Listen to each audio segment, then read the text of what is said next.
안녕하세요. 레미입니다. 오늘은 제가 이렇게 음성 녹음으로 인사를 드리는데요. 사실 영상을 찍었어요. 그런데 이 마이크 사용에 아직 익숙하지 않다 보니까 소리가 하나도 녹음이 안 되는 그런 불상사를 겪게 되었어요. 그런데 오늘 내용은 반드시 제가 전달을 드려야 하는 내용이다 보니까 서둘러서 영상을 찍기보다는 빠르게 음성 녹음을 해서 전달을 드리는 게 나을 것 같아. 다시 찍어서 편집을 하고 공유를 드리려면 시간이 너무 걸릴 것 같아서 이렇게 어, 음성 녹음 어플리케이션을 켜서 여러분께 음성 파일로 공유를 드리려고 합니다. 이 내용은 제가 좀 더 여유가 있을 때 영상도 찍어서 올리긴 할 텐데, 장점은 이렇게 음성 파일로 들으시면 집중이 더 잘 되겠죠. 눈에 보이는 게 없으니까. 뭐 자막도 없고. 집중해서 오늘 내용은 잘 들어주셨으면 좋겠어요. 오늘 말씀드리고 싶었던 내용은 바로 품사예요. 우리가 중학교 1학년 영어 교과서에서 가장 먼저 배운 내용이죠. 학습서의 바이블이라고 불릴 수 있는 성문 종합 영어 맨 앞에 나오는 내용이 바로 품사죠. 영어는 팔품사고 문장은 오형식이고 귀에 못이 박히도록 배웠어요.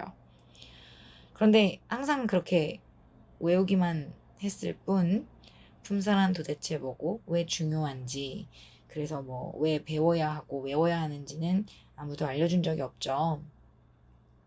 제가 이번 기회에 왜 외웠어야 했는지 좀 설명을 같이 드리려고 해요. 품사의 사전적 의미는 다음과 같습니다. 단어를 기능, 형태, 의미에 따라 나눈 갈래. 영어로는 word class 인데요. 쉽게 말하면 단어들을 기능이나 형태에 따라 분류해 놓은 것을 말해요. 그럼 그냥 적당히 쓰면 될 것 같은데 굳이 왜 분류까지 해놨을까요? 언어의 가장 기본적인 형태는 문장이죠. 그리고 문장의 가장 작은 단위가 단어입니다. 우리 게으른 영어 위 고안에서 단어 하나로 만드는 문장 연습도 해봤죠. 어쨌든 각 단어들은 의미뿐만 아니라 성격이나 생김새, 할 수 있는 일들이 다 다르거든요. 바로 이 품사가 단어들의 소속 혹은 신분을 좀 정해놓은 것이라고 볼 수 있습니다. 이렇게 해놓으면 단어들을 쭉 나열해서 문장을 만들 때 단어들의 성질이나 의미에 따라서 분류해서 제자리에 딱딱 놔주면 되기 때문에 보다 쉽게 만들 수가 있어요. 이게 한국어에서는 잘 안 되거든요. 그런데 영어에서는 단어의 위치, 즉 단어의 순서, 어순이 중요하기 때문에 이런 단어의 성격을 따라 분류를 해놓는다는 게 곧 빈칸 채워 넣기처럼 그 위치를 넣어줄 수 있는 하나의 큰 힌트가 된다는 거예요. 즉 품사를 이해하고 안다는 건 특히나 영어에서 단어의 쓰임새를 안다는 것이고요. 더 나아가 문장의 구성 방식을 알고 언어를 이해할 수 있다는 말과 같다고 보시면 돼요. 그리고 각 언어에서 중요시되는 품사를 좀 잘 살펴보면 그 언어의 문화적 배경과 사고 방식을 이해하는 데 굉장히 큰 도움이 되거든요. 어떤 언어든 배경과 역사 그리고 민족성에 따라 그 언어의 특성이 결정이 되기 때문에 언어를 제대로 익히기 위해서는 그 문화의 사고 방식을 이해하고 배우는 게 반드시 필요합니다. 언어와 사고 방식은 뗄래야 뗄 수 없기 때문이겠죠. 특히 한국어와 영어는 기본적인 어순도 다르고 각각 중요하게 생각하는 특정 품사도 다른데요.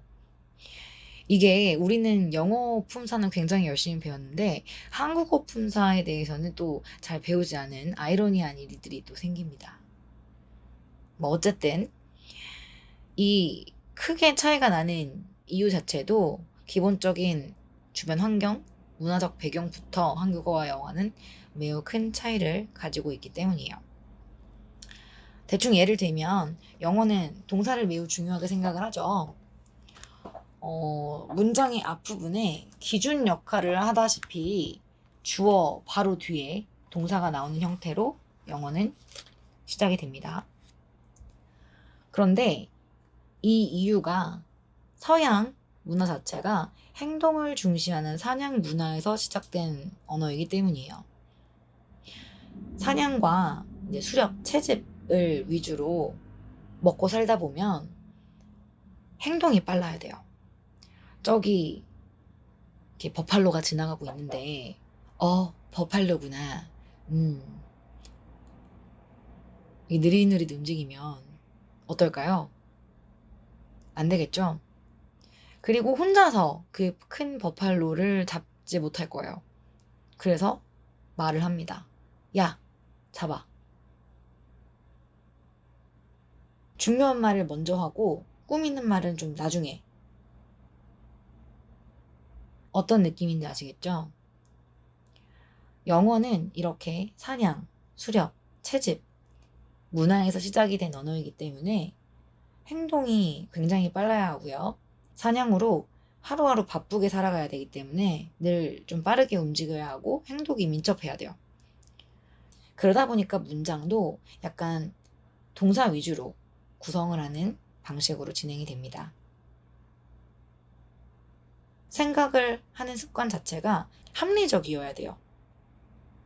그리고 커뮤니케이션의 이유 자체도 사냥감을 중심으로 협동을 위한 상태가 되겠죠.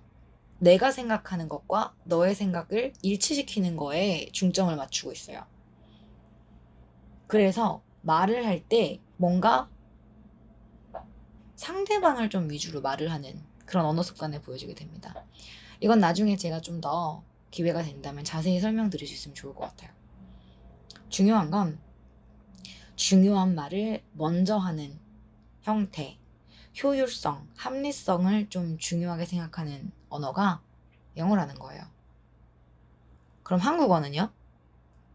우리 문화는 농경 문화에서 출발했죠. 아름다운 이 땅에 금수강산에 단군 할아버지가 터 잡으시고 홍익인간 뜻으로 나라를 세워서 대대손손 훌륭한 인물이 많습니다. 반만 년 전이죠. 단군 할아버지가 터를 잡으신 때가. 그리고 우리는 어떤 문화를 가지고 있었나요? 농경 문화 위주로 이 문화를 발달시켜 왔습니다. 농사는 봄에 씨를 뿌리잖아요. 그리고 가을에 추수를 해요. 뭐 아닌 농작물도 있어요. 하지만 우리는 쌀을 주로 먹는 식습관을 가지고 있기 때문에 쌀이 그렇죠. 기다림에 익숙해요. 뭐 제크와 콩나물도 아니고 콩나물 아니고 콩나무. 뭐 오늘 뿌린다고 막 씨가 쑥쑥 자라서 막 하늘을 닫고 이렇지 않잖아요. 기다림에 매우 익숙합니다. 생각을 많이 하고요. 행동이 느려요. 우리가 빨리빨리가 있다고 하지만 빨리빨리 문화가 우리 전쟁을 겪으면서 된 하나의 그런 슬픔이라는 거. 중요한 건 우리는 생각을 원래 좀 많이 하는 문화권이라는 거예요. 생각이 많다는 건 행동을 좀 느리게 한다는 거고요. 동사보다 좀 명사 위주의 사고방식을 좀 가지고 있게 됩니다. 꾸미는 말이 보통 대상보다 앞에 오고요. 말을 할 때 좀 미사여구를 많이 붙이는 방식으로 문장을 이어갑니다. 생각을 좀 많이 하다 보니까 각종 비유법이 발달했고요. 의성어, 의태어 등등 형용사, 부사가 발달을 하고요. 뭔가를 꾸며주고 장황하게 말을 하는 그러한 언어 습관을 가지고 있는 게 바로 한국어예요. 특히 제가 한국어는 좀 주관적이고 자기 위주의 언어 습관이 있다라고 말씀을 드렸는데 진짜 한국어를 공부하면 공부할수록 느끼는 게 진짜 이기적이에요. 단어 순서를 마구마구 바꿔서 말을 해도 말이 되는 게 한국어거든요. 융통성이 많다는 그런 말로 좋게 포장을 할 수 있는데 내 위주로 말을 한다라고 보시면 될 것 같아요. 예를 들어 나는 너를 사랑해. 이 말을 나는 사랑해. 너를 해도 되고요. 너를 나는 사랑해.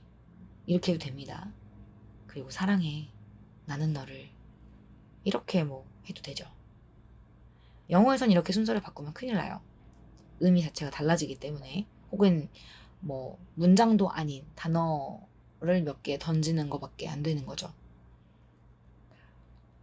어쨌든 사실적으로 정확하게 전달을 하려는 게 의사소통의 목적이라기보다는 표현을 좀 중요시하는 게 바로 한국어의 특징입니다.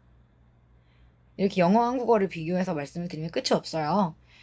다시 한번 제가 더 정리를 해서 여러분께 공유드릴 수 있었으면 좋겠어요. 어쨌든 우리말과 영어를 하나하나 뜯어서 비교를 해보면 결국은 이 사고방식과 문화적 배경 차이에서 모두 시작이 된다는 걸 볼 수 있어요.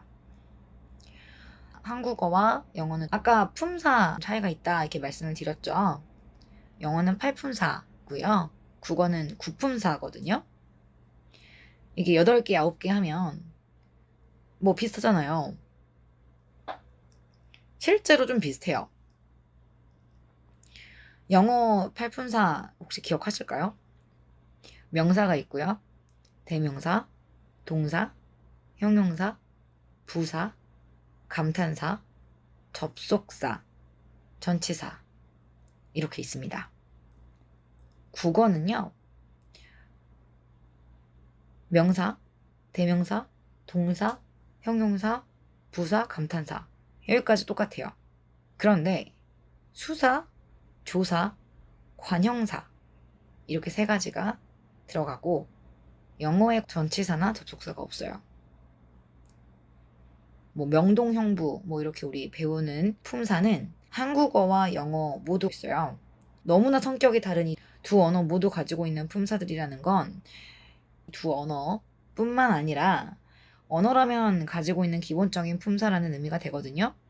명사, 동사, 형용사, 부사, 명동형부는 문장의 기본 사요소라고 불리는 좀 문장을 이루는데 가장 기본적인 품사죠. 그래서 우리가 명동형부를 외웠던 거예요. 그럼 이 4가지를 제외한 다른 품사들은 왜 있는 걸까요? 그리고 한국어에는 있지만 영어에는 존재하지 않는 품사들. 반대로 영어에는 있는데 한국어에는 없는 그런 품사들은 왜 나와서 복잡하게 만드는 걸까요? 대명사와 감탄사 같은 경우, 그리고 접속사와 수사 같은 경우 한국어에도 있고 영어에도 있어요. 대명사 같은 경우에는 명사인데 대신하는 것이다. 그리고 감탄사는 감탄을 하는 거죠. 재밌게도 영어의 팔품사는 접속사가 있어요. 근데 한국어 구품사는 포함이 되지 않습니다. 수사는 숫자를 말하는데요. 한국어에는 포함이 되지만 영어사에는 또 들어있지 않아요. 그리고 전치사, 조사, 관형사, 관사. 전치사와 관사는 한국어에 없고요. 조사와 관형사는 영어에 없습니다. 어쨌든 각 언어에 어떤 단어들이 더 발달을 하고 단어의 개수가 많은지를 좀 대충 보면 그 언어의 특성을 찾을 수 있게 됩니다. 나중에 기회가 되면 제가 또 자세하게 언급을 하도록 하고 오늘 전달 드리려고 하는 내용은 사실 여기까지고요. 내일은 실제로 저희가 이번 주에 배우고 있는 조동사 그리고 접속사에 대한 얘기를 좀 해보려고 해요. 사실 이 2가지의 공통점은요. 외우기만 하면 되는 것들이거든요. 외우기만 하면 된다라는 건 기본적인 룰이라는 게 존재한다는 거거든요. 그럼 그 룰에서 벗어난 것들이 있겠죠. 그럼 그 룰에서 벗어난 게 복잡하겠죠. 사실 그 본질은 굉장히 단순해요. 굿바이.